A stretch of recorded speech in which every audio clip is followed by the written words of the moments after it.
Greetings, salutations, one and all, and welcome to the Ultimate Hockey Show, Round 3, Conference Final Preview / Conference Semifinal Review. Michael Dale alongside Rick Petty. You see the names. Michael on the left, Rick on the right. So, Rick, I don't know if we should start this show this way, but I can't find any other cheeky way to kind of start the show. We should maybe perhaps as Jets fans become bearing Christmas presents at the expense of the New York Rangers for giving the Jets a second first round pick, which will be in the neighborhood of 27-32. Thanks to the New York Rangers 7-game series victory over the Carolina Hurricanes. Your thoughts on the Jets getting a second first round pick? Yeah, it's good. Actually, it'll be between the 29 and 32, right? Because it'll be the last four. Correct, yeah. So it'll be between 29 and, which is not bad because that means they'll have like one at 14 and then one at roughly another 14, 15 picks later, right? So I guess it's good from the standpoint of the Jets. It's bad from the standpoint because by New York having to get through, I was wrong in my prognostication for that series. But that's okay. Like you and I were talking about, sometimes, Rick, you've got to sacrifice your own good for the good of the bigger group. So in this case, I lose, but the city of Winnipeg wins and the Jets franchise wins. So that's a good thing. But okay, if we're going to talk about that series first or just talk about that in general, I mean, I would just say, yeah, it's great that the Jets made that trade and put that factor in there. And I would say not to overstate it, but it's amazing how Andrew Copp has become even more important to the New York Rangers than he was with the Jets. With the Jets, he was a third line player, sometimes fourth line. He moved up on occasion if they had injuries. He played on the second power play, but he played mostly with Adam Lowry. And there's nothing against Adam Lowry. Adam Lowry is an honest hockey player. Andrew Copp would never say anything bad about Adam Lowry. But wow, you play him with Panarin and Ryan Strome. You play him with two really good offensive players, and he's sort of that third cog, a little bit more of the defensive oriented, sees the whole ice, knows how to get them the puck and let them do their thing. And he's averaged more than a point per game during the regular season with the Rangers and during the playoffs. I mean, it's crazy. Yeah, Rhett, I think you and I are thinking along with the same wavelength. I think the suggestion that Andrew Copp didn't work in the top 6 here versus working in New York, I think is a very interesting proposition, right? Because it's interesting when you look at, first off, I think Winnipeg's top 6 and New York's top 6, there is no comparison. I think Andrew Copp is the perfect complement, his style of game, to the New York Rangers top 6. I just didn't think the Jets had a top 6 that could put Andrew Copp in a position to be offensively so successful. So to say, the Jets should have used Andrew Copp as a top 6 role, quite honestly, they did. Quite honestly, it didn't work very well. No, but don't say that. He played well. Yeah, but what I'm trying to say is Andrew Copp in the Winnipeg top 6 is a completely different situation than Andrew Copp in the New York top 6. Well, right, for whatever reason, because there's established players in the Jets, they've made up their mind over who's already in their top 6. You could argue some guys in their top 6 maybe shouldn't be there. Maybe Blake Wheeler should be playing on the third line with Adam Lowry, considering how poorly he played at times this year. Yeah, you could make that argument for sure. There's a sign going on behind Yeah, me. yeah, that's okay. Um, I'll have to get the door shortly, but I will go get the door. But I'll leave you with this question, Rick. Okay. Before I disappear, what happened to the Carolina Hurricanes, and in particular, they couldn't win on the road, but they won at home. And last night the trend ended, and so far there did their season. Yep. Um, was there something to this? I don't know why. I don't know if you want to call it madness, but maybe oddness would be the right word. Yeah, a few things. I would say number because we talked about this last week. We talked about the fact that Carolina, we're still waiting for them to be Carolina like they were during the regular season. And they never found it in the playoffs. They struggled. They were a very good road team during the regular season. They ended up not winning a single game on the road in the 2 rounds that they were in the playoffs. When they went 14 games, they didn't win a single game on the road. And they also, so that's one thing. They didn't win on the road. Number two, their superstars, their best players, Niederreiter, Aho, Stahl, um, Trocheck. You go down the list, or whoever their really good players are, even Max Domi. Like I was waiting for those guys to kind of take it to the next level, sort of like other teams' top players did and have done in the last few rounds. And Carolina just never could get there. They could never get to that next level of playing superstar hockey in the playoffs. And I was just waiting for them. And if they played like they did, look what happened. And the third thing is, and it's unbelievable when you think about it, Carolina was the number one penalty killing team in the league this year. And they let in a ton of power play goals against the New York Rangers. Like in a game 7, you could take a penalty, a penalty's a penalty, whatever, but you got to kill that penalty. You have to. You have to kill the penalty. You have to. You cannot let the team on the road get up on you 2-0 with 2 power play goals in the first 10 minutes of the first period in game 7, because that almost writes the story. Like how do you get out of that hole? So Yeah, I just thought yeah. those were the three. It's so interesting, right? Because it's almost like, um, and the stats would bear this out, Red, too. The team that scores first in the vast majority of game sevens often goes on to win.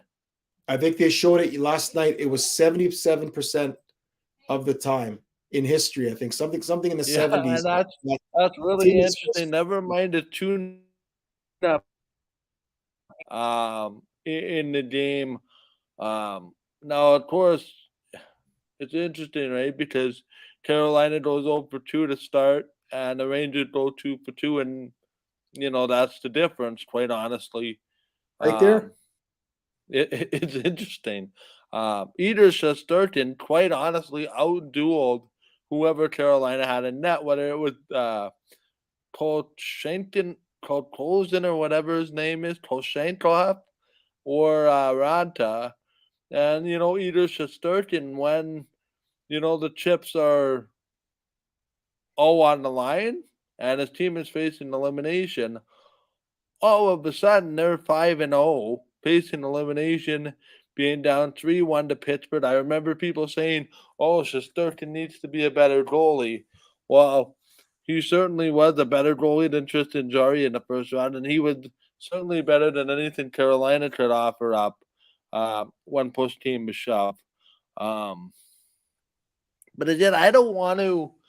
I don't want to I don't want to put down what Carolina did in the regular season, because they had a terrific regular season. Yep. But as we've seen with certain um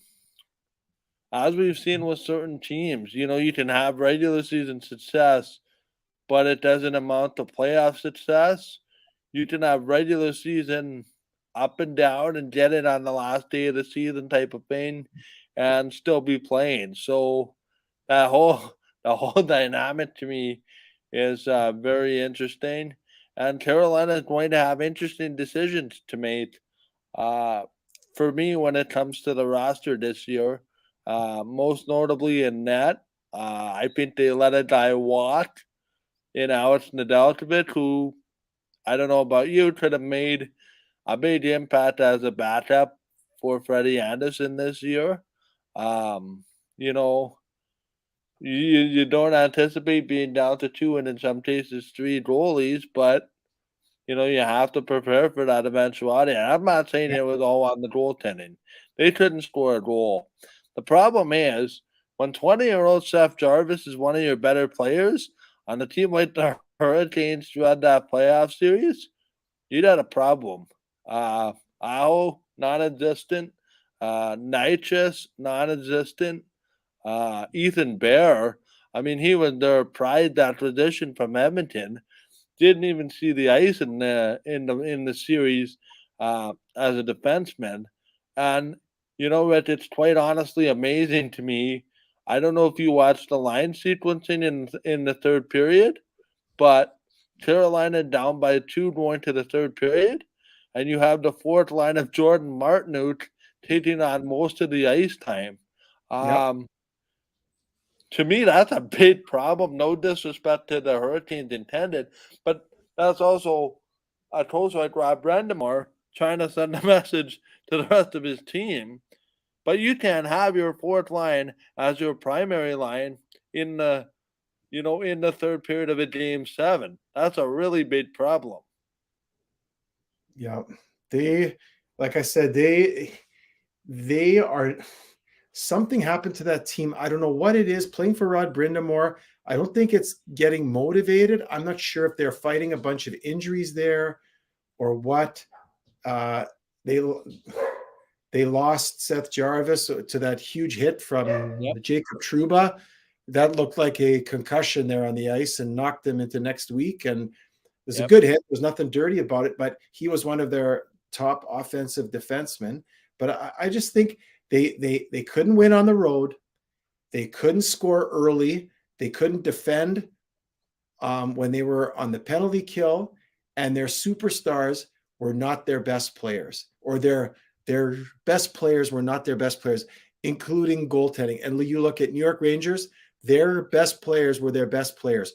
Kreider, Zibanejad, Panarin, and Shesterkin, they were all their best players. And then they had contributions from other guys, and Adam Fox too. I'm just saying their best players were their best players. Their net minding was way better. They could kill penalties, and they could win on the road. See, and that's the problem, right, Rick? When you put it in a one-off scenario, it doesn't seem to matter. It doesn't seem to matter, what happened. The previous 6 games, as we've seen, as Rob likes to call it, the Homer series, which it was, you could throw that out the window in a one-game scenario for Game 7 for sure. Really quickly, Rich, I did want to touch on the New York Rangers because it's somewhat tied to it. So I'll leave that thought after we discuss the New York Rangers. But to me, Rich, the New York Rangers were not only willing to score goals, they were not only willing to defend, they were not only willing to have the goaltending. To me, they were willing to pay the price to block a shot last night. Seemed like Colorado. We'll get to them in a minute. Seemed like Carolina did not seem to want to work the inside on the power play. All of those 2 power plays, to be quite honest, was everything from me outside, and the New York Rangers willing to pay the price. It's almost like they watched video of the Carolina power play and knew what was coming. And Carolina wasn't able to adapt their game to that ability. And as much as it's a skill versus will thing, as we've seen, Will wins a lot of games at this time of year when you have everybody pulling the same rope. Skill, not so much. Just look at the Calgary Flames. Yeah, I agree with you. It's a whole bunch of these factors that you can't really. They're very. The word is nebulous or hard to pin down because it's momentum, it's belief, it's confidence, it's everything kind of working at the right time, having faith in everyone else on your team that they're going to do what they have to do. So it's the players counting on the goalie to be at his best. It's the goalie counting on the players to be their best in front of him. It's counting on the penalty killers to kill penalties when you get them called against you, being able to score a goal in power play when you get the power play. I'm just saying it's that thing, whatever that is. Some teams get it and they capture it and they run with it in the playoffs, and other teams, they struggle to find it. Calgary struggled to find it. Even in the first series against the Stars, they struggled to find it. Same thing. It's a very good example. Same thing with with Carolina. They got by the Bruins in the first round, but they couldn't win a game on the road. They go to 7, but they weren't great. We talked about they were just kind of, we're waiting for them to get that, and they could never capture it. Whereas, and that's what you and I talked about either last week or 2 weeks ago. We were waiting for Carolina to be that dominant factor to wake up and to impose their will, and it just never came, unfortunately. Really quickly, I want to pivot to something that people are talking about in the chat, if that's okay, Rich. And then we'll talk about the Colorado or the Battle of Alberta. People are saying, and there was the report out there today, Rich, I don't know if you caught it, but according to sources, Scott Arniel is likely to have a role on the Jets coaching staff, likely as an assistant or an associate coach. That is from Murata Tesh of The Athletic. I'm just wondering if you have a reaction to that.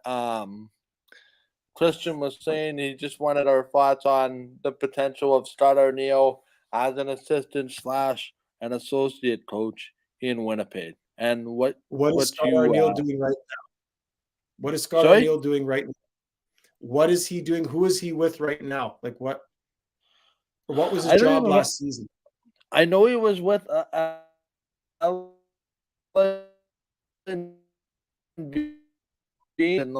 this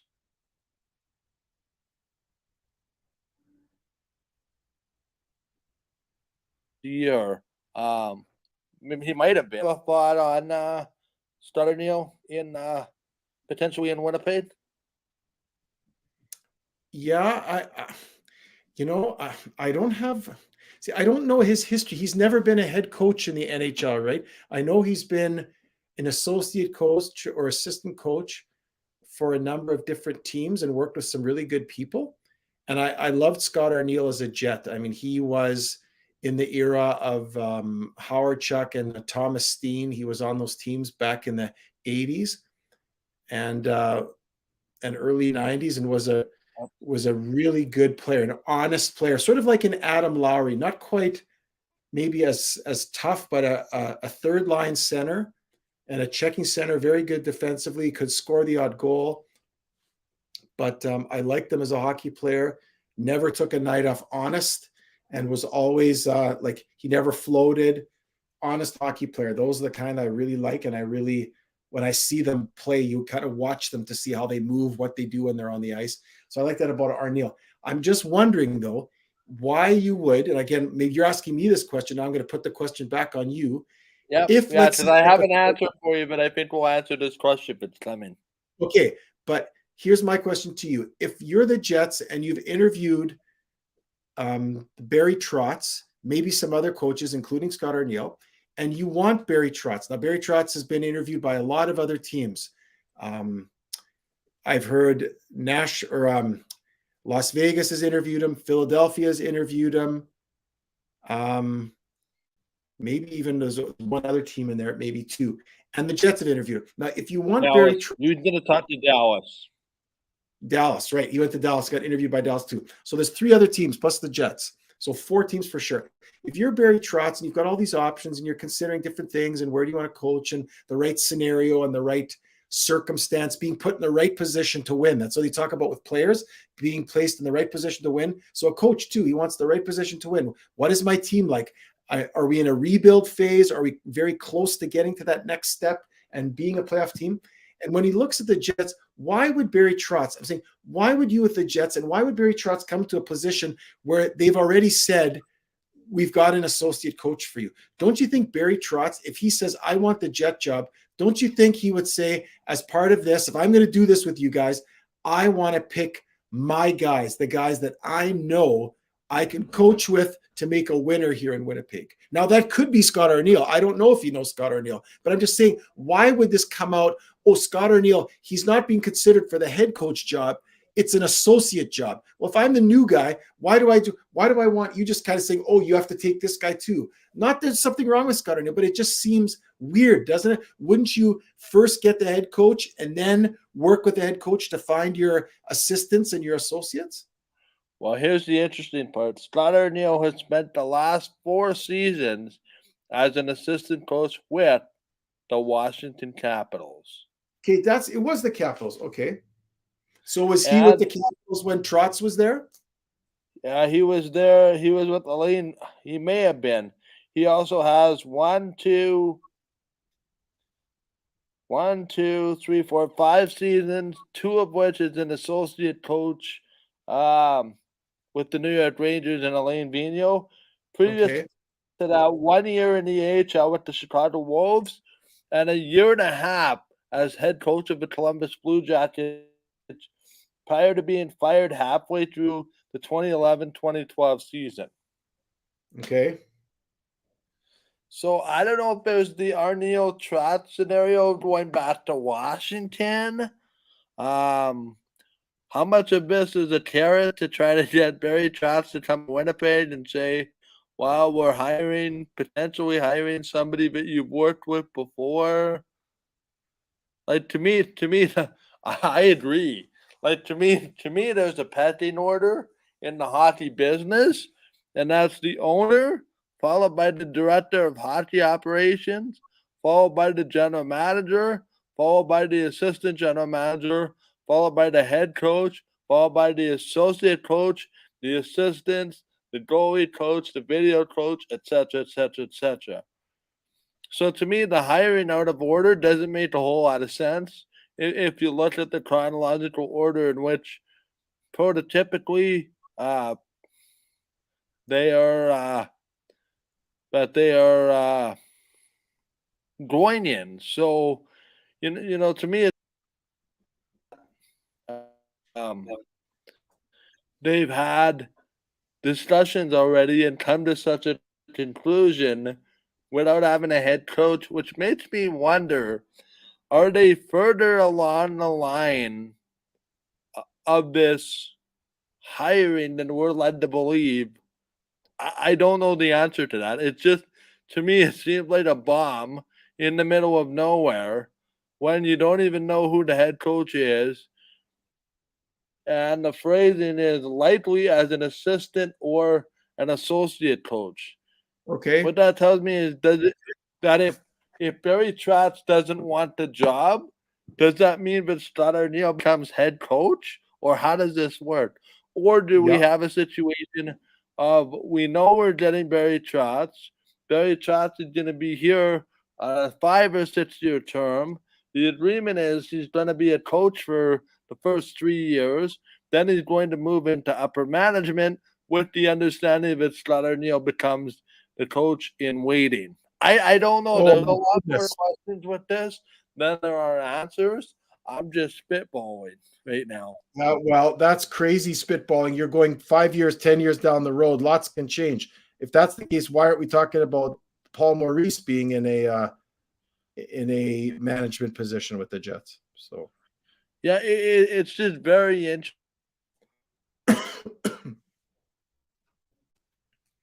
to me that Barry be in upper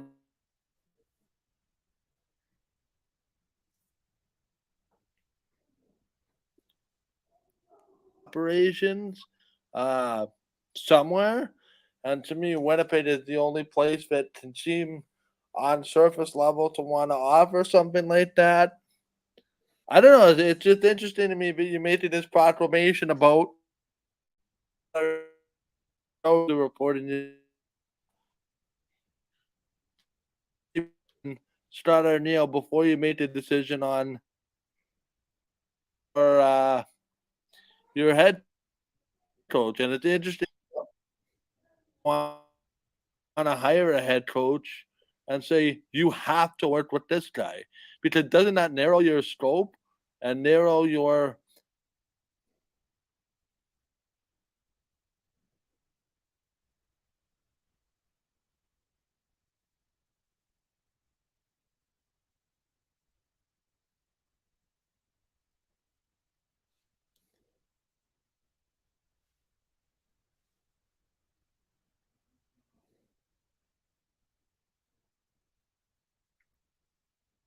Michael, I think we lost you.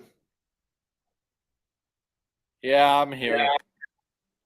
My internet had a momentary lapse. So yeah, to get to what I was talking about, um, it's just crazy to me. But you'd hire the assistant or the associate coach before hiring the head coach. Makes me I wonder if they're agree. further along the line than all of us were led to believe. Right. And we're only hearing snippets. This is a rumor. It's not even true. How do you know it's true? Nothing Yeah. is true until it gets announced. And So it's I just would very assume, interesting to well, me let me, that way. okay, Let's well, quickly let me talk ask, about the Battle of Alberta. well, Boy, oh wait, boy, wait, Rhett, were whoa, we whoa, wrong? We said it. how I about, said, I think you said too, that it would be a 5 game series, quick and easy. Um, was anything but. well, we said it was going to be a 5 game series, but it was going to be Calgary that was going to win, Yeah. not Edmonton. Yeah. So it was anything but easy. And, it almost felt like, and upon a reflection of the series, um, it almost felt like it was more than 5 games. The games within the games, the emotional ebbs and flows, the momentum changes. Um, I was exhausted watching that series through 5 games, never mind playing in it. Yeah, it was, I that series, it's very interesting how we thought, I know we talked a little bit about it last week, but we thought that Edmonton wouldn't be able to keep up with Calgary because Edmonton we felt was too one or two dimensional with Draisaitl and McDavid, and Calgary was well balanced and four lines and could play that playoff grind and great defense and a great system coached by Sutter and Markstrom, you could argue the top goaltender in the league, and all these things. And except for the first game, which Calgary won 9-6, which was still crazy. After that, Edmonton won 4 straight games. And Calgary never, like it was really interesting for me in that Calgary never could get their game going. It always looked like Calgary was struggling to keep up with Draisaitl and McDavid, or what do we do about McDavid and Draisaitl? Not what are Draisaitl and McDavid and the rest of them going to do with us, and sort of imposing your will on them. They allowed Edmonton to impose their will on themselves, right? Or like on onto Calgary. And I just was so surprised in that they couldn't handle them. Now on the power play, okay, you're going to take a penalty. Draisaitl, McDavid, and Nugent Hopkins, they're good. Like they're good hockey players, and they'll exploit you. But it surprised me how, number one, how Markstrom became so average against Edmonton, and number two, that top line for Edmonton, or for Calgary, who were kings this year, between Tkachuk, Gaudreau, and Lindholm, they were kings. Like they were two of the three guys had 100 points, and the other one was right there. They were like the top line in the league, Yeah. and they were almost invisible even in that 9-6 game, the whatever, I was just shocked at how easily they got pulled out of their game, which I guess is hockey. That's the way it is sometimes. You can think you can predict it, but you could be wrong. For me, I think it can be summed up this way. I expected the series to go the exact opposite than what it did. Yeah. I expected Draisaitl and McDavid to have 20 points, but that being Goodrow and Lindholm, uh, and not necessarily McDavid, Draisaitl, and Kane. Uh, Yeah. which is interesting because I think we're seeing the evolution, Rick, of why Connor McDavid, no disrespect to Nathan McKinnon or Gabriel Linus, either of those types, it seems to me to be Connor McDavid is the best player in the world until further notice. Yep, I would agree. He is. He's a And very he kind of willed them in several of those games. I mean, 20 points or 21 points in 5 games. That's unheard of. That's just outer worldly level. And to suggest that Draisaitl got 19 points in 5 games on one leg, I mean, that's quite something. No, but it's not one series. It's in the playoffs so far. He didn't get 21 points in 4 games. He got 19 in 5. Draisaitl? Draisaitl had 19 to 17 in 5. McDavid had 19 points in the series. 19 points. Yes. They didn't even score that many goals. He had They scored 6. he has a streak of like 6 or 7 3-point games in a row. Okay, I didn't think it was 20 or 19 points in 5 games because that's like 4 points a game, not 3. In 5 games, McDavid and Draisaitl lead the playoffs combined 26 points. I'm gonna look it up here right now, actually, because But yeah, I think it's an awful lot of points. Okay, Yeah, but anyway, it's a good point in that they were just they're on another level now. If McDavid, like, how are you even going to predict? I know we're going to have to make our picks: Colorado and Edmonton, and then Tampa Bay, New York Rangers. But I mean, Edmonton is just they are just so unique in their game. Like, McDavid makes that team 10 times better. Like, they are a legitimate Stanley Cup contender. Without McDavid in the lineup, even with Draisaitl and Nugent Hopkins and what they have, they're not anywhere near the playoffs right now. They're not. McDavid is just putting him on his back and carrying him through. And it's just crazy. Can he continue to do it against Colorado? I guess we're going to wait and see. Yeah, I'm just looking here real quickly. It's 26 points for Draisaitl in 12 playoff games. Yeah. And McDavid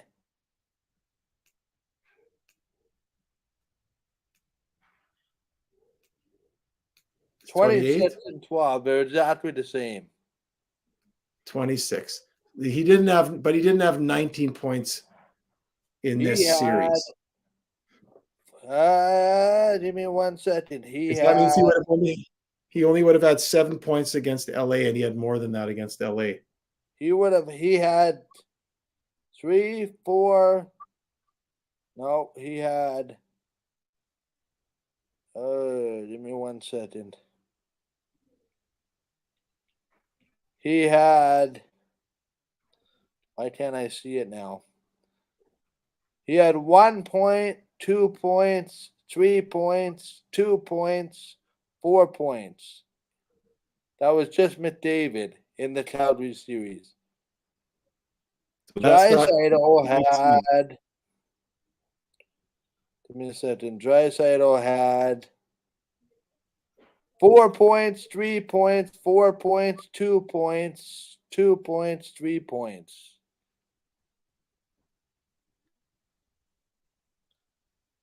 That's 6 games. They only played 5 games.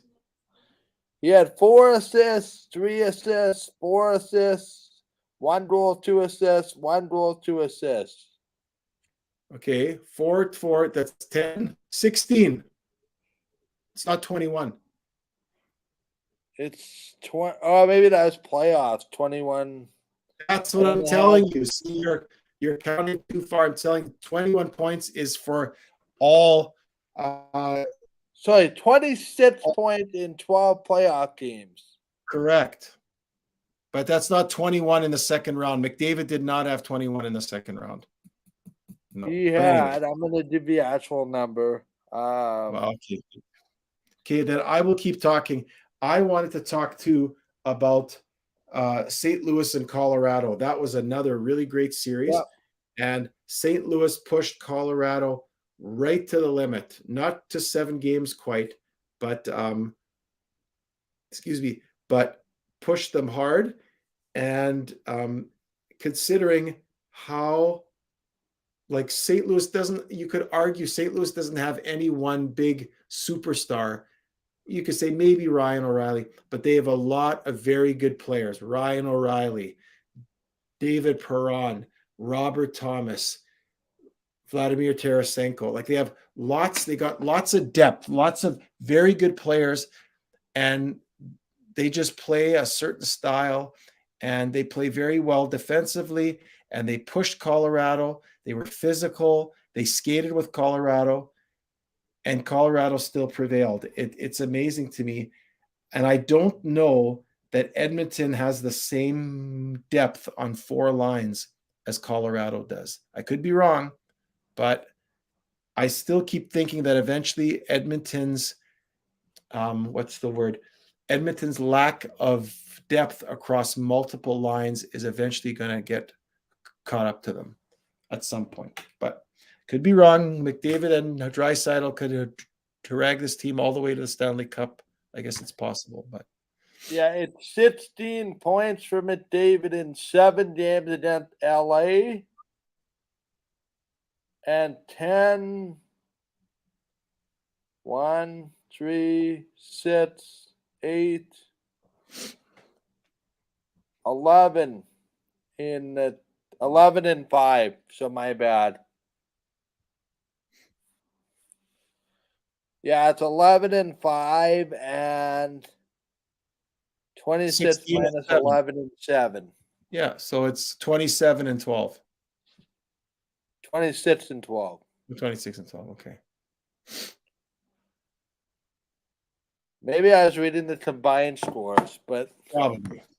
But anyway, yeah. So, well, bottom line is we're not sure if Colorado or Edmonton going to be able to continue against Colorado.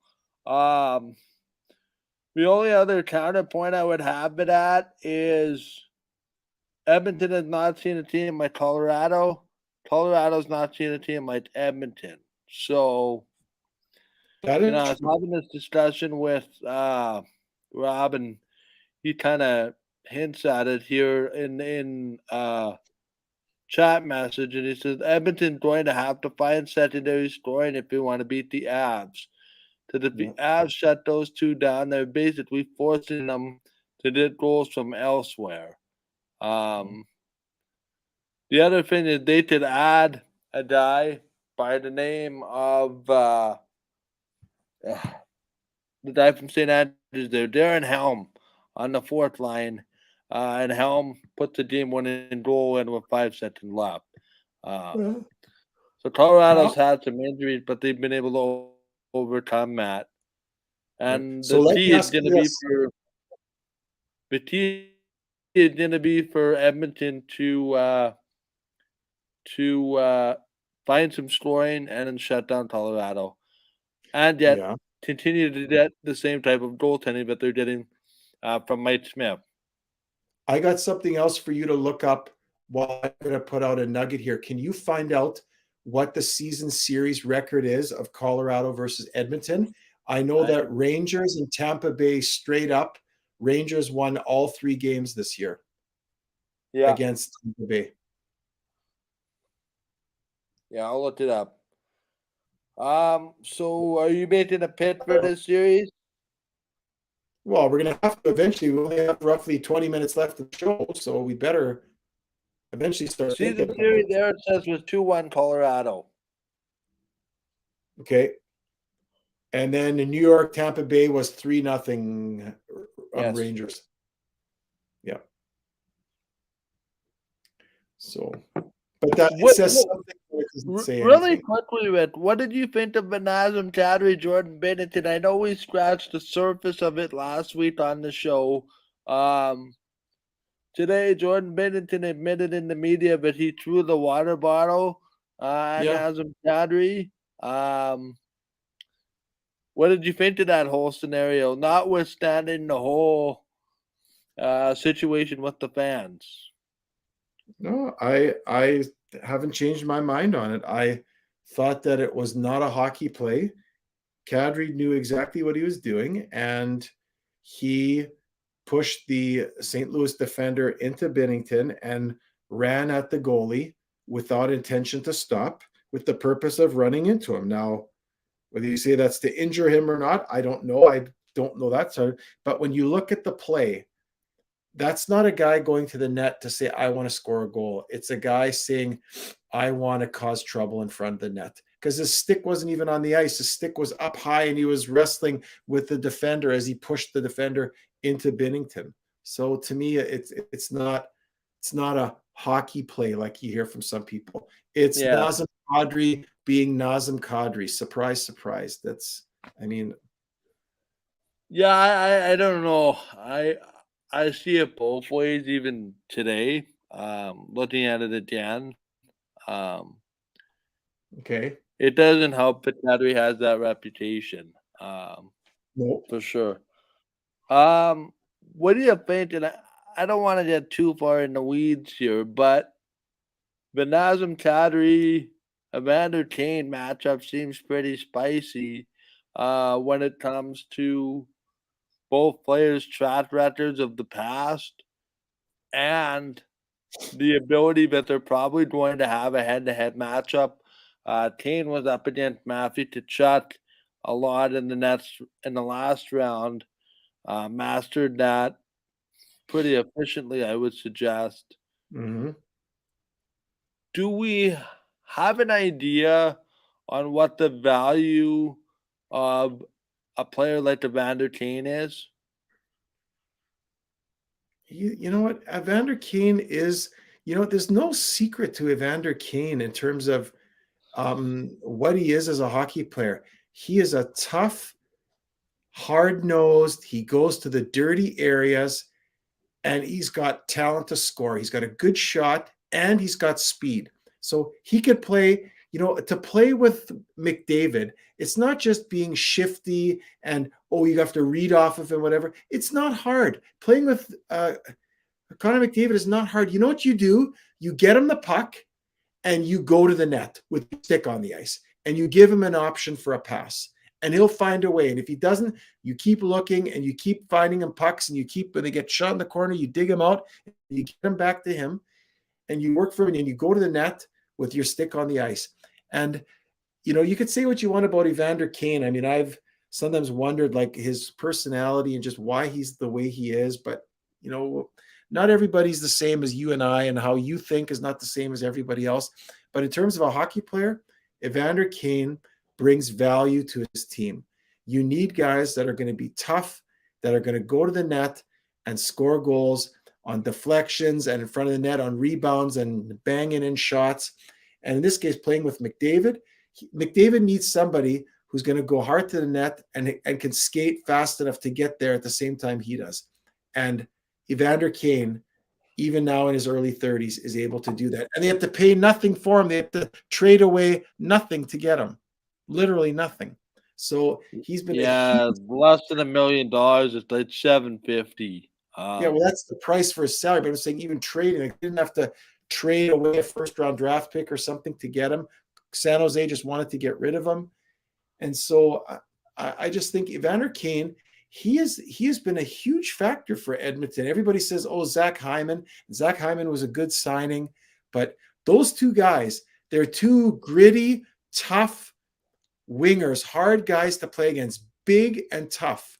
And that's what you need in the playoffs. And Edmonton didn't have that. They had Nugent Hopkins and McDavid, some smaller guys and whatever. And now they add those two guys. Wow. It's just totally changed their lineup. Are we ready to make the pick on this series before talking about the Eastern final? Sure, we can. Do you want to recap the second round and the playoffs so far before we move on to taking Sure. picks? Sure. So with Tampa Bay beat Florida in 4, we each picked Florida. So we got nothing for that. Colorado, I picked in 7. You picked St. Louis in 7. Colorado won in 6. So I got a point on that one. We both went 0-4 with Calgary Edmonton because we both picked Calgary in 5 and Edmonton 1 in 5. And the big one in the second round was the one that wrapped up last night. New York Rangers win in 7 against Carolina. I picked Carolina in 6, and you picked the Rangers in 7 because you wanted to cheer for a second first-round draft pick. So congratulations, Mr. Yarrow. You now, in the second round, got 2 out of 8 points, and I got 1 out of 8. Why do we have a show? Because we don't know anything when we're failing grades in the second round.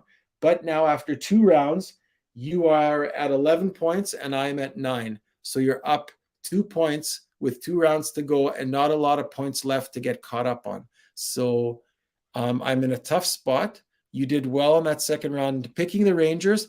That was a gutsy call, and it was the right call. And so I tip my hat to you.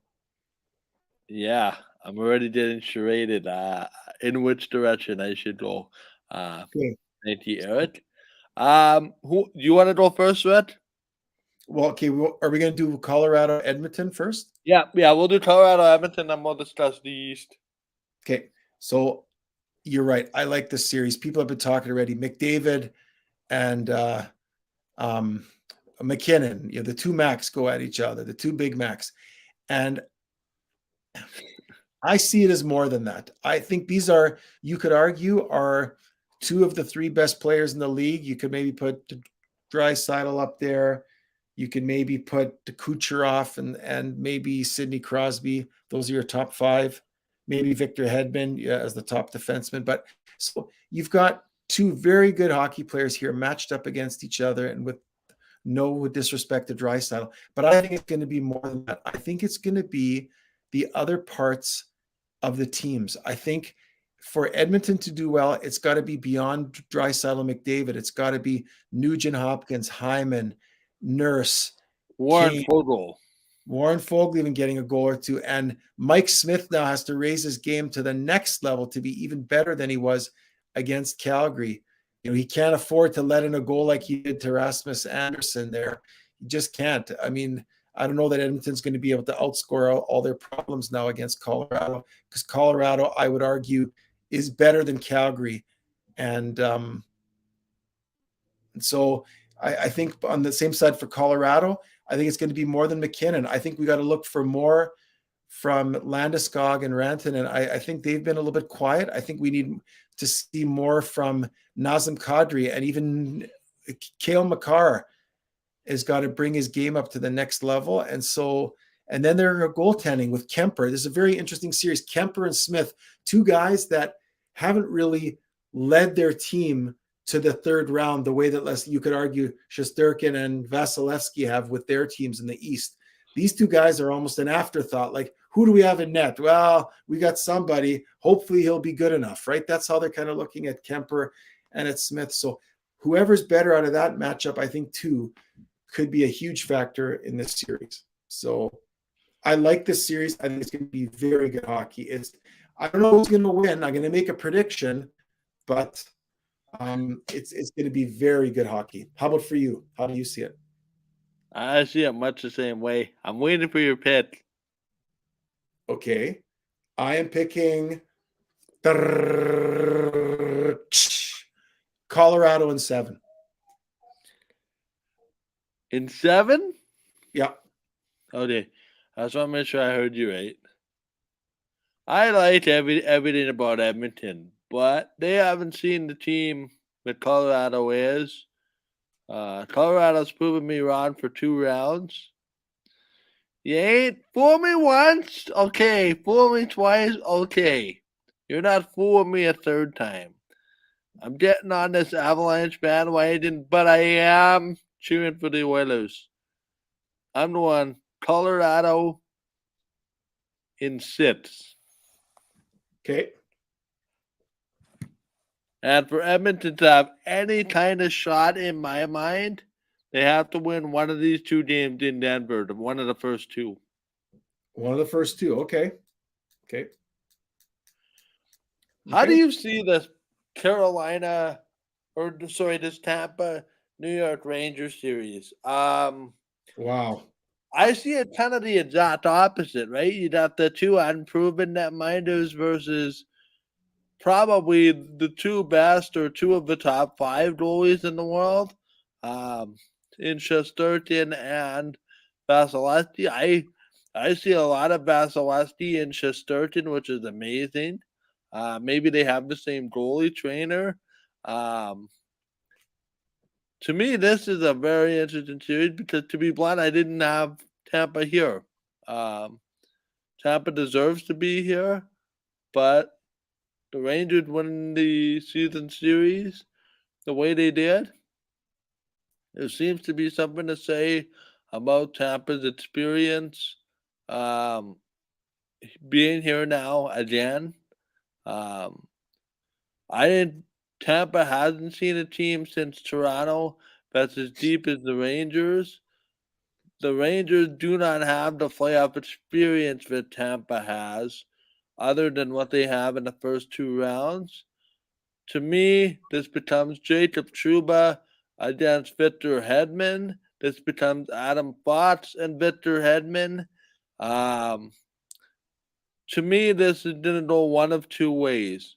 We're going to have a lot of 1-0 with an empty net, 2-1 with an empty net, or we're going to have 5-4. My guess is that we're going to get a lot of close, low scoring games.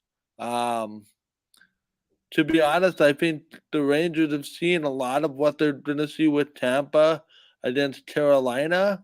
I mean, Carolina is a better team than Tampa. Tampa just knows how to get it done, having been here before.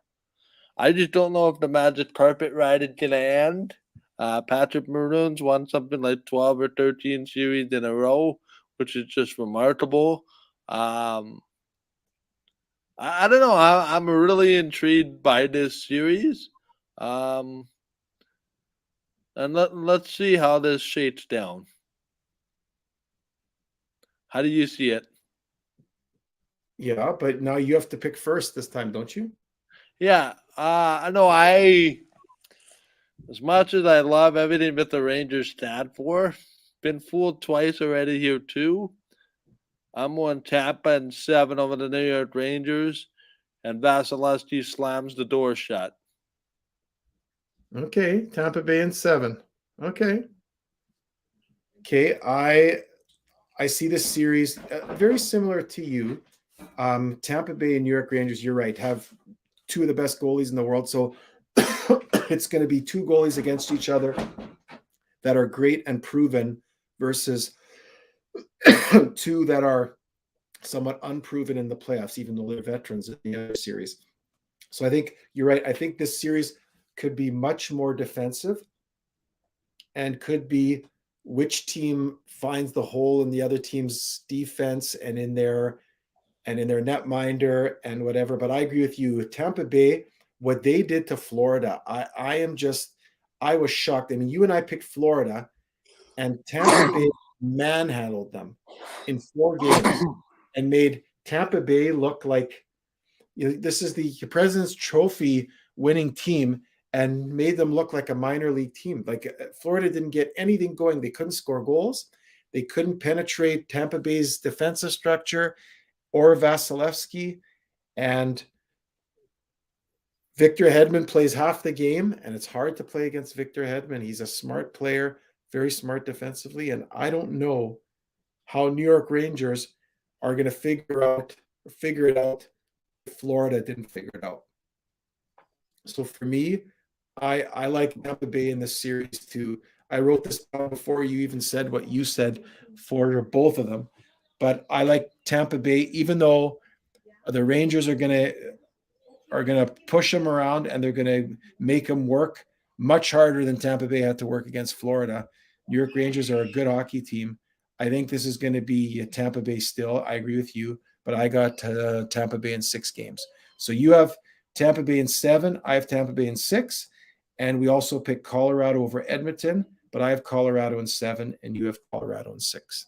So we will see how this all plays out. We will see. So we don't see, or we see a Tampa Bay Colorado final series for the Stanley And Cup. I think that's what this is shaping out to be, as the logic would define, but we've seen crazier things. Yep. And then whoever comes out of that series, and I would argue we could talk about this, but even if the Rangers upset, I just think whoever wins between the Tampa Bay and New York, I'm also putting that out there. Whoever wins between Tampa Bay and the New York Rangers, they win the Stanley Cup. Because I don't think either team from the West is as good as the two teams from the East in terms of their whole lineup. But I think more importantly, their defensive structure, their penalty killing, and their goaltending. I think that's just on another level compared to the teams in the West. So Yeah, it's really interesting because I mean I don't want to get into hypotheticals because there could be two upsets, and I'll just say this: if you made the Final Four and if you made the conference final, you deserve to be in the conference final. Um, for the Rangers, it's winning 2 Game 7s to get here, 5 elimination games yeah, in total. For Tampa, you slayed the Dragon vs Toronto in kind of unconventional fashion. Edmonton deserved to be here by virtue of a Game 7 against LA and a Game 5 against Calgary. And Colorado deserves to be here as well because they played better in their 2 first round series against Nashville and against St. Louis. So yep, the resumes of these 4 teams spell conference final in my mind. Let's drop the puck on the conference yep. final. I can't wait. I agree. Do you have Great. any closing thoughts, Rich, on the week that was before I let you go? No, I like you. I'm just wondering what's going to happen with the Jets. Like, are they going to announce? What do you think? Like, do you or Michelle says, how much time is there between the end of like if the Stanley Cup final goes to 7 games? How much time is there between that and the draft? 2 weeks ish. 2 weeks. 2 weeks. You'd think that the Jets and the other teams too would want their head coach decided upon before going into the draft. You'd think. So the Jets, are they going to make a decision before the playoffs are over, or do they want to talk with everybody after the playoffs are over who's maybe still involved? I like I don't know how soon you would think that the Jets got to make a decision on their head coach before the draft. Yes? Yep, but to me, this spells that they're waiting for Barry Trotz and nothing else. I don't know. It's a good question. You and I have talked about this. I do believe they have to go with a different coach. They have to go not with a rookie, not with somebody new. They have to go with somebody who's got a proven track record of winning and winning with a defensive structure. Because I think fans are tired of being this loosey-goosey team that can score some goals one night and win a game 6-3, and then they end up getting hung on them 4-0, and they look terrible because they don't know how to play defensively. I think they have to address their defensive needs in some signings and in some trades. They have to change the makeup of their team. And number two, they have to hire a coach who makes a defensive play a priority. That's my opinion. Whoever that is, if that's Barry Trotz or somebody else, they just have to change it. They can't have two guys. They can't have their two top players on their top line in Wheeler and Scheifele leading the league in plus minus, but leading it on the bottom end, not on the top end. That has to stop because you're not going to win anywhere consistently or in the playoffs having your two out of your 3 top players on your top line being at the league worst when it comes to plus minus. That's my opinion. You got a minute. Let's wrap it up. Yeah, it's just very interesting. We'll be back sometime next week in the middle of the second round. Rich, our schedules are a little bit tight because you and I are getting out of town next week. So we'll have a show before we leave, for sure. You and I are both heading out of town, which I'm pretty excited about, to be honest. Haven't been out of town since the whole COVID thing started. Yep. So yeah, I'm excited to see what comes of that. So we'll be on probably in the middle of the third round here, fancy art. I realized I made that mistake after I said that. Yeah, so we'll probably be on about Game 5, probably the night before Game 5 in both series. We're with an update probably next Tuesday or Wednesday, probably because it looks like the Stanley Cup final will start 2 weeks from tomorrow. That's what I'm hearing. Yep.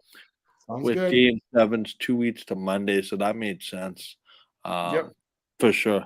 We'll be back sometime next week, so watch social medias for that, and we'll be back to set up the Stanley Cup final, wrap things up. And if the Jets do have a coach or some major news breaks, we could always do an emergency broadcast if something does come up.